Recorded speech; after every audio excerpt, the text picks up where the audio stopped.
Mark Twain कहते हैं, public speaking के डर को दूर करने का सिर्फ एक ही तरीका है, लोगों के सामने बोलना। अगर आपने कभी ये फील किया है कि भीड़ के सामने खड़े होने के थॉट से ही आपका दिल तेजी से धड़कने लगता है और हथेलियों में पसीना आता है, तो आप अकेले नहीं हैं। क्या आप जानते हैं कि पब्लिक स्पीकिंग दुनिया में सबसे कॉमन डर में से एक है। National institute of mental health की एक स्टडी के अकॉर्डिंग लगभग 75% लोगों को पब्लिक स्पीकिंग से डर लगता है। क्या आप जानते हैं कि पब्लिक स्पीकिंग का डर, जिसे ग्लूसोफोबिया भी कहा जाता है, स्टडी से पता चलता है कि लोग मरने से ज्यादा पब्लिक स्पीकिंग से डरते हैं। ये एक दिलचस्प बात है जो इस बात पर रोशनी डालती है कि ये डर हम पर कितनी गहराई तक इम्पैक्ट डाल सकता है। लेकिन क्या आप जानते हैं कि इससे भी ज्यादा मजेदार चीज क्या है? ऐसे लोगों की काउंटलेस कहानियां हैं जिन्होंने इस डर का डटकर सामना किया और जीते। कई फेमस और सक्सेसफुल लोग भी अपनी लाइफ में कभी न कभी पब्लिक स्पीकिंग से डरते रहे हैं। एग्जाम्पल के लिए स्टीव जॉब्स, बिल गेट्स और ऑपरा विनफ्रे सभी ने एक्सेप्ट किया है कि सक्सेसफुल होने से पहले वो पब्लिक स्पीकिंग से डरते थे। दोस्तों, पब्लिक स्पीकिंग एक ऐसा वर्ड है जिससे हम में से ज्यादातर लोगों को बहुत डर लगता है।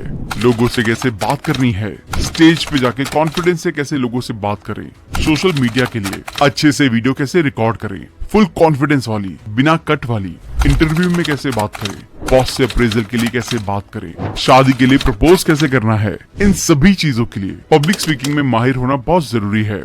उस इंसान को याद कीजिए जिसका बोलने का तरीका आपको बहुत पसंद है। उनकी पब्लिक स्पीकिंग कमाल की है और आप भी उसी इंसान की तरह लाखों लोगों से बात करना चाहते हैं, उन्हें पॉजिटिवली इन्फ्लुएंस करना चाहते हैं। अगर आपके मन में भी यही सब चल रहा है तो आज की वीडियो आपके लिए लाइफ चेंजिंग हो सकती है। आज हम the art of public speaking book के बारे में बात करने वाले हैं, जिसे best selling author Dale Carnegie ने लिखा है। इस बुक को अच्छे से समझने के लिए हमने इसको 12 चैप्टर में डिवाइड किया है। तो चलिए फिर एक एक करके सबको डिटेल में समझते हैं। पब्लिक स्पीकिंग एक ऐसा तरीका है जिसके जरिए आप अपने दिल की बात दूसरे लोगों से कह सकते हैं। पहले के जमाने में जब लोग मिल नहीं पाते थे तो वो लिखकर अपनी बातें दूसरों तक पहुंचाया करते थे। सबसे पहले ये तरीका आज से लगभग 450 साल पहले इजिप्ट में आया था, जब लोग एक दूसरे को लिखकर अपनी बातें बताया करते थे। लेकिन टाइम के साथ साथ लोगों ने लैंग्वेज सीखी और फिर उस लैंग्वेज का इस्तेमाल करके अपनी बात दूसरों तक पहुंचाना सीखा। इस प्रोसेस को कन्वर्सेशन कहते हैं। पब्लिक स्पीकिंग इससे अलग होती है।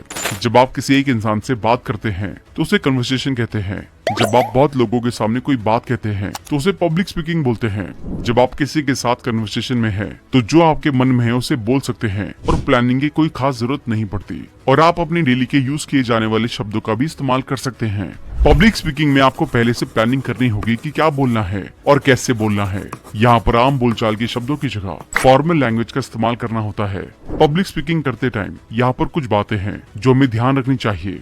अपनी ऑडियंस के आर्गुमेंट और उनके फीडबैक को समझना होगा। हम ऐसा नहीं कर सकते कि अपनी बात बताते जाएं और ऑडियंस की एक भी ना सुने। ऐसे में ऑडियंस आपकी स्पीच से अपना इंटरेस्ट खो देगी। इसके लिए अपनी ऑडियंस से टाइम टू टाइम फीडबैक लेते रहें।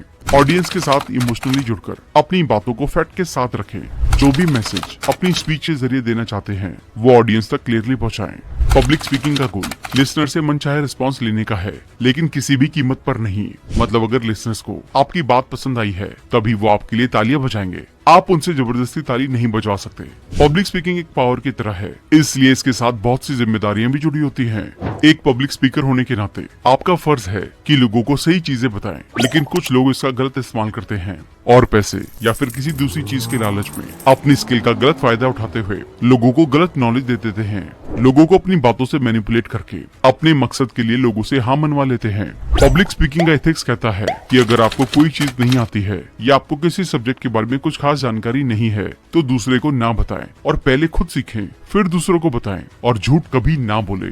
जब आप पहली बार लिसनिंग वर्ड सुनते हैं तो आपके मन में क्या आता है? शायद आप सोचते होंगे कि इसका मतलब सुनना होता है, लेकिन नहीं। लिसनिंग और हियरिंग दोनों अलग अलग वर्ड्स हैं। लिसनिंग का मतलब होता है किसी भी चीज को सुनना, समझना और फिर उसके ऊपर अपना रिएक्शन देना। वहीं दूसरे वर्ड हियरिंग का मतलब होता है सिर्फ किसी चीज को सुनना और जो मन में आए रिएक्शन दे देना। इन दोनों ही वर्ड्स का मतलब अलग अलग होता है। जब आप किसी से बात कर रहे हैं, उनकी बातें सुन रहे हैं, तो आप उसे हियरिंग बोलेंगे, जहाँ पर आप अपनी बात बोल रहे हैं और सामने वाले की बात भी सुन रहे हैं। जब पब्लिक स्पीकिंग करते हैं या फिर आप एक ऑडियंस के तौर पर एक पब्लिक स्पीकर के सामने बैठते हैं, तब आप लिसनिंग करते हैं। मतलब हर छोटे छोटे वर्ड को, हर छोटी छोटी चीज को अपने दिमाग में रखते हैं, उसको समझने की कोशिश करते हैं और उसके बाद अपना रिएक्शन देते हैं। अच्छा स्पीकर बनने के लिए सबसे पहले अच्छे लिसनर बने। रिसर्च से पता चला है कि जो हम सुनते हैं उसका सिर्फ 50% ही याद रख पाते हैं। ऐसा इसलिए है क्योंकि हम अक्सर सुनने से पहले अपनी बात रखना चाहते हैं, जिसकी वजह से हमारा दिमाग 2 डायरेक्शन में बढ़ जाता है और किसी भी एक चीज पर 100% ध्यान नहीं लगा पाता। इसलिए एक अच्छा पब्लिक स्पीकर बनने के लिए बहुत जरूरी है कि अपनी ऑडियंस की बात अच्छे से समझें। इसलिए जब कभी भी आपकी ऑडियंस आपसे कुछ बोले तो आपको बिल्कुल चुप हो जाना है, ताकि आप उनकी बात को अच्छे तरीके से समझ पाएं, ना कि सिर्फ अपनी बात बोलते रहें और उनकी बात भी समझ ना पाएं। या फिर आप अगर एक ऑडियंस के रूप में जा रहे हैं तो अपने पब्लिक स्पीकर की बात को पहले सुने, उसके बाद अपनी बात कहें, ताकि आप दोनों ही एक दूसरे को अच्छे से समझ सके। एक पब्लिक स्पीकर के लिए उसकी पहली स्पीच बहुत इंपॉर्टेंट होती है। जब आप अपनी पहली स्पीच देने जा रहे हो तो आप ऑडियंस में से एक पब्लिक स्पीकर बनने जा रहे हैं और आपको अभी बिल्कुल भी एक्सपीरियंस नहीं है। इसलिए यहाँ पर ऑथर ने कुछ तरीके बताए हैं, इन्हें अपनी पहली स्पीच में अपनाएं। ऑडियंस से इंटरेक्ट करना, अपनी ऑडियंस से बात करें, क्योंकि अगर आप जाते ही अपने टॉपिक के साथ शुरू हो जाएंगे तो किसी को भी मजा नहीं आएगा और कोई भी आपकी स्पीच में इंटरेस्ट नहीं लेगा। शुरुआत के 2 या 3 मिनट ऑडियंस से बात करने और उनसे उनके हालचाल पूछने से और उनसे उनके यहाँ पर आने के पर्पस को पूछने से उनको आपका बिहेवियर पसंद आएगा और वो आपके वर्ड्स को ध्यान से सुनना और समझना चाहेंगे। टॉपिक पर फोकस करना, अपनी ऑडियंस से बात करने के बाद टॉपिक पर पूरा फोकस करें। धीरे धीरे लोगों को अपने टॉपिक के बारे में बताएं, लेकिन जितना जरूरी है उतना ही ऑडियंस को बताएं। अगर आपका टॉपिक साइंस से रिलेटेड है और आपने लोगों को डेली लाइफ के साइंस से कुछ ज्यादा ही डीप साइंस के बारे में बता दिया तो लोग आपकी बातों में इंटरेस्ट नहीं लेंगे और उनका इंटरेस्ट उसी वक्त आपकी स्पीच से खत्म हो जाएगा। लोगों को अपनी बातों से जोड़े रखें। अपनी बातों में आम बोलचाल के फॉर्मल वर्ड्स का इस्तेमाल करें, हैवी वर्ड्स का इस्तेमाल ना करें, ताकि हर कोई उसे समझ पाए और ऑडियंस आपके साथ जुड़ी रहे। अपनी स्पीच को ऑर्गेनाइज करें, अपनी स्पीच को पूरी तरह से प्लान करके बोले। प्लानिंग करना इसलिए जरूरी है ताकि आप इस बारे में क्लियर रहें कि कौन सी बात पहले बोलने से ऑडियंस पर अच्छा इम्पैक्ट पड़ेगा और कौन सी बात में। सबसे पहले इंट्रोडक्शन से शुरू करें, उसके बाद धीरे धीरे अपने टॉपिक के मेन बॉडी पर जाएं। मेन बॉडी में अपने टॉपिक के हर जरूरी हिस्से को कवर करने की कोशिश करें और उसके बाद आपको आखिर में कंक्लूड करते टाइम अपने टॉपिक के एडवांटेजेस और डिसएडवांटेजेस बताते हुए उसको पूरा करें। इस तरीके से आपकी स्पीच पूरी तरह से ऑर्गेनाइज रहेगी और लोगों को सुनने में भी मजा आएगा। अपनी स्पीच के लिए कोई भी टॉपिक सिलेक्ट करते टाइम ध्यान रखें, या तो वो टॉपिक आपको अच्छे से आना चाहिए या फिर वो टॉपिक सभी के लिए नया होना चाहिए। जैसे अगर आपको इलेक्ट्रॉनिक गाड़ियों के बारे में बहुत अच्छे से पता है, उनको बनाने से लेकर मार्केट में उतारने खरीदने तक सब कुछ मालूम है, तो आप पब्लिक को उसके बारे में बहुत अच्छे से बता सकते हैं। या फिर जैसे क्रिप्टो करेंसी टॉपिक कई लोगों के लिए नया है और सभी इस टॉपिक के बारे में जानना चाहते हैं, तो इसके बारे में नॉलेज निकालें, समझें और पब्लिक को बताएं। इससे वो सुनना चाहेंगे, क्योंकि ये बहुत नया टॉपिक है और उसको हर कोई जानना चाहता है। अगर आप किसी टॉपिक के बारे में बहुत ज्यादा नहीं जानते हैं और ऑडियंस थोड़ी एक्सपीरियंस है, तो आप सिर्फ उसका ओवरव्यू ही कवर करें। इससे बैलेंस बना रहेगा। स्पीच देने से पहले आपको ये समझना होगा कि आपकी ऑडियंस कौन है और वो क्या चाहती है। अगर आपकी ऑडियंस में ऐसे लोग बैठे हैं जो मैरिड लाइफ से खुश नहीं हैं और खुशहाल मैरिड लाइफ को एंजॉय करना चाहते हैं, तो ऐसा होने के रीजंस, इसका इन्फ्लुएंस और इसे ठीक करने के तरीके पर बात करने से वो आपके साथ कनेक्टेड फील करेंगे। हो सके तो इससे जुड़ा अपना कोई पर्सनल एक्सपीरियंस भी उनके साथ शेयर करें। अपनी ऑडियंस का इंटरेस्ट पता लगाने के लिए सबसे पहले उनसे बात करें। उनसे पूछे कि वो कहाँ से हैं, यहाँ आने का पर्पस क्या है। इस तरह थोड़ी सी बात करने से आपको पता चल जाएगा कि वो कैसी मेंटालिटी रखते हैं और सच में क्या सुनना चाहते हैं। अपनी स्पीच तैयार करने के साथ ही अपनी स्पीच के साथ कुछ सपोर्टिंग चीजों का इस्तेमाल करने से ट्रस्ट बनता है और लोग अच्छे से बातों को समझ पाते हैं। सपोर्टिंग मटेरियल का मतलब हर वो चीज जो स्पीच को और भी ज्यादा अच्छा बनाए।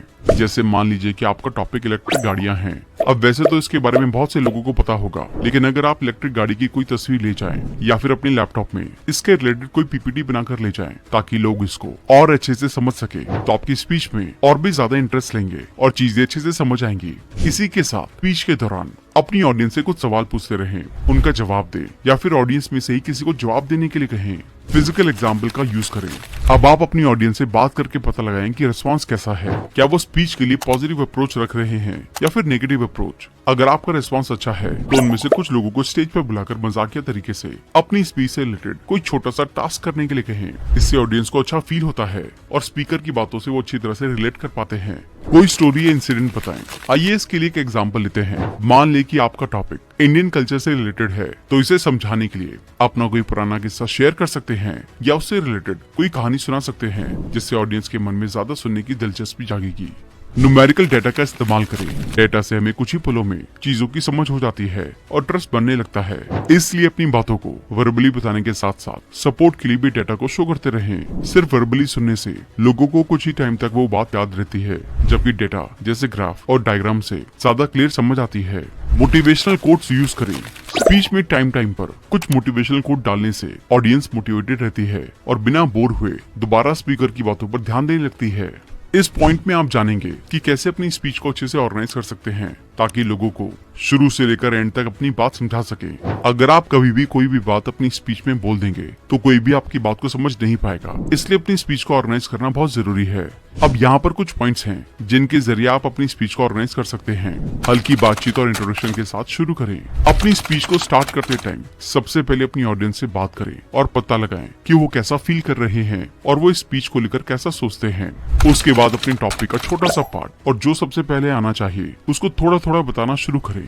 बताते टाइम हमें ऑडियंस से भी कुछ सवाल पूछने हैं ताकि शुरुआत से ही उनके अंदर टॉपिक को लेकर दिलचस्पी आ जाए। ध्यान रखें कि शुरुआत में ही बहुत ज्यादा डीप में ना जाएं, सिर्फ थोड़ी थोड़ी बातें करें और ऑडियंस से इंटरेक्ट करके कनेक्शन बनाएं। स्पेशल ऑर्डर को फॉलो करें। अपनी स्पीच में छोटा सा इंट्रोडक्शन देने के बाद अब अपनी स्पीच के मेन बॉडी पर आना है, जहाँ पर अपने टॉपिक के बारे में डीप तक जाना है। इसके लिए स्पेशल ऑर्डर मेथड को फॉलो करें।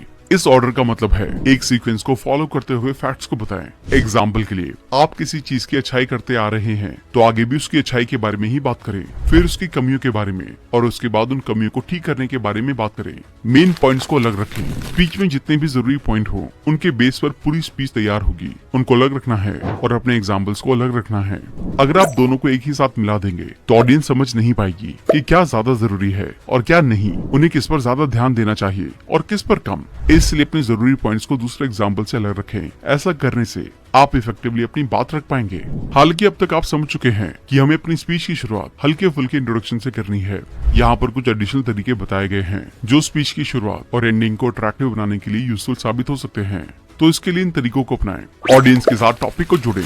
इसके लिए अपने टॉपिक के बारे में उनको थोड़ा सा इंट्रोडक्शन दे, फिर उनसे कुछ सवाल पूछे और जवाब मिलने के बाद उनकी बातों से रिलेटेड कुछ बातें कहकर ऑडियंस में से किसी और से अगला सवाल पूछे ताकि वो ये समझ जाए कि आज का टॉपिक किस बारे में होने वाला है और ऑडियंस इसके लिए मेंटली प्रिपेयर हो जाए। कोटेशन के साथ शुरू करें। इंट्रोडक्शन के बाद सबसे पहले किसी फेमस लाइन या फेमस कोटेशन के साथ अपनी बात को शुरू करना है, जिससे लोग मोटिवेटेड फील करेंगे और स्पीच में दिलचस्पी लेने लगेंगे। स्टोरी बताएं। बचपन से ही हमें कहानी सुनना पसंद है। स्टोरी से सीखी गई बात डायरेक्ट हमारे सबकॉन्शियस माइंड में चली जाती है। इसलिए इंट्रोडक्शन देने के बाद और एक मोटिवेटेड लाइन कहने के बाद अब ऑडियंस को स्पीच से रिलेटेड कोई इंसिडेंट या कहानी सुनाएं। ऑडियो इक्विपमेंट या विजुअल एड्स का यूज करें। अब अपनी ऑडियंस को कहानी सुनाने के बाद हम अपनी स्पीच की मेन बॉडी पर आ चुके हैं, जहां अपनी स्पीच के बारे में बात कर रहे हैं। इस दौरान अपनी बातों को सिर्फ बोलकर बताने की बजाय उससे जुड़े फोटो और वीडियोस दिखाएं। अपनी स्पीच को समराइज करें। जब आप अपनी आधे से ज्यादा स्पीच को खत्म कर चुके हैं और अब आपको एंडिंग की तरफ बढ़ना है, इसलिए अब आप अपनी स्पीच को धीरे धीरे कम करना शुरू करें और ऑडियंस से और ज्यादा सवाल पूछना शुरू करें ताकि उनको समझ आ जाए कि आपकी स्पीच खत्म होने वाली है और उसी के हिसाब से आपको जवाब भी दे पाए। ऐसा करने से आप अपनी स्पीच के एंड को भी इंटरेस्टिंग बना सकते हैं। कोटेशन और गुड लक के साथ खत्म करें। आप अपनी स्पीच को खत्म करने के बाद आपको शुरुआत की तरह दोबारा एक मोटिवेशनल कोट देना है ताकि लोग जाते वक्त भी मोटिवेटेड फील करें और उनको गुड लक विश करें, ताकि वो आपके लिए अपने मन में एक अच्छी इमेज लेकर जाएं और अगली बार दोबारा आपकी स्पीच में आने के लिए तैयार रहें। अभी तक हमने देखा कि ऑडियंस के सामने स्पीच को कैसे बोलें। अब आप जानने वाले हैं जब आप अपनी पहली स्पीच लिख रहे हो तो किन किन बातों का ध्यान रखना है और हम स्पीच कैसे लिख सकते हैं ताकि उसमें कोई गलती ना हो और वो एक इंटरेस्टिंग स्पीच बन पाए। एक अच्छी स्पीच लिखने के लिए यहाँ पर कुछ पॉइंट्स दिए गए हैं। Preparation outline. जब कोई स्पीकर स्टेज पे जाकर बोलते हैं तो सब कुछ एक पेपर पर नहीं लिखा होता कि वो स्पीच कैसे बोलनी है, कब कौन सी लाइन आएगी, या क्या इंट्रोडक्शन है, क्या मेन बॉडी है, या क्या एंडिंग है, कब किस चीज का एग्जाम्पल देना है, कब ऑडियंस से कौन सा सवाल पूछना है और कहाँ पर दोबारा बोलना है। इसी प्रोसेस को हम प्रिपरेशन आउटलाइन बोलते हैं। अब देखना है कि आप आउटलाइन प्रिपरेशन कैसे करते हैं। अपनी स्पीच के स्पेसिफिक पर्पस के बारे में क्लियर रहें। इसके लिए आपको ये ध्यान रखना है अपनी स्पीच के सबसे जरूरी पार्ट यानी कि मेन बॉडी में क्या देना है, या फिर इसको एक और तरीके से समझ सकते हैं कि हमें अपनी स्पीच का टाइटल क्या रखना है। हमारी स्पीच किस चीज पर होने वाली है हमें वो लिखना है। जैसे अगर स्पीच किसी देश के ऊपर है तो सबसे पहले उस देश का नाम लिखना है और ऑनलाइन या जितने भी रिसोर्सेज आपके पास हैं वो सब कुछ निकाले हैं। ये हमारे पहले स्टेप का हिस्सा है जहाँ पर हमें ये डिसाइड करना है कि स्पीच का टाइटल क्या होगा और स्पीच किस टॉपिक पर होगी। इंट्रोडक्शन, बॉडी और कंक्लूजन को लेबल दे। अब अपनी स्पीच का टाइटल डिसाइड करने के बाद आपको देखना है कि स्पीच के हम इंट्रोडक्शन में बॉडी में कौन सा हिस्सा डालने वाले हैं और स्पीच को खत्म करते हुए कौन सा हिस्सा हमें बोलना है। क्योंकि अगर आप ये अच्छे से डिजाइन नहीं करेंगे कि हमें कब क्या बोलना है, तो हमारी पूरी स्पीच आगे पीछे हो सकती है और ऑडियंस को कुछ भी समझ नहीं आएगा। ऑडियंस के बीच दिलचस्पी बनाए रखने के लिए हर चीज को एक सही टाइम पर बोलना होगा ताकि वो उसे समझ सके। सिंबल का यूज करें पूरी स्पीच में एक फ्लो बनाए रखने के लिए। ऐसा ना हो कि आप पहले कुछ और बोल रहे हों और बाद में कुछ और बोलने लग जाए, जिसकी वजह से हमारी बात हमसे ही गलत हो जाए और ऑडियंस दिलचस्पी छोड़ दे। इसके लिए आपको ध्यान रखना है कि अगर आप किसी चीज की अच्छाई बता रहे हैं तो अभी भी हमें उसकी अच्छाई ही बतानी है। आपके विचारों, भावनाओं और संदेशों को प्रभावी ढंग से दूसरों तक पहुंचाने की क्षमता है। यह केवल शब्दों तक सीमित नहीं है, बल्कि इसमें आपकी आवाज़, हाव भाव और आत्मविश्वास का भी महत्वपूर्ण योगदान होता है। सार्वजनिक बोलने की कला का महत्व। 1. पेशेवर जीवन में सफलता। सार्वजनिक बोलने की क्षमता पेशेवर सफलता के लिए अनिवार्य है। यह प्रभावी प्रेजेंटेशन, नेतृत्व क्षमता और टीम वर्क को मजबूत बनाती है। इंटरव्यू, मीटिंग्स और नेटवर्किंग के दौरान एक अच्छा वक्ता दूसरों पर गहरी छाप छोड़ता है। 2. व्यक्तिगत जीवन में लाभ। यह कला आपके आत्मविश्वास को बढ़ाती है और आपको अपने विचारों को स्पष्ट रूप से व्यक्त करने में मदद करती है। परिवार और दोस्तों के साथ संवाद बेहतर बनता है, जिससे रिश्ते मजबूत होते हैं। 3. कुंदी शाय इध भी कुछ मेनता तोता है। प्रेरणा और प्रभाव। एक प्रभावशाली वक्ता श्रोताओं को प्रेरित कर सकता है। यह कला समाज में सकारात्मक बदलाव लाने का शक्तिशाली माध्यम है। विचारों को जन जन तक पहुंचाने में मदद करती है, चाहे वह सामाजिक मुद्दा हो या व्यक्तिगत अनुभव। 4. तमा असतात दिखवलिए असितात का हिपामा काता। आत्मविकास का साधन। बोलने की यह कला आत्मविश्लेषण और सतत सुधार के लिए प्रेरित करती है। आपकी सोचने और संवाद करने की क्षमता को बेहतर बनाती है। इसका प्रभाव। जब आप प्रभावी रूप से बोलते हैं तो श्रोता आपकी बात को ध्यान से सुनते हैं और आपके विचारों को समझते हैं। या का इसकी हामुल दरियाओ। यह आपके व्यक्तित्व को करिश्माई बनाता है और आपको एक बेहतर नेता, मित्र और परिवार का सदस्य बनाता है। आपके संदेश की स्पष्टता और भावनात्मक अपील दूसरों पर दीर्घकालिक प्रभाव छोड़ती है। निष्कर्ष। सार्वजनिक बोलने की कला केवल एक कौशल नहीं है,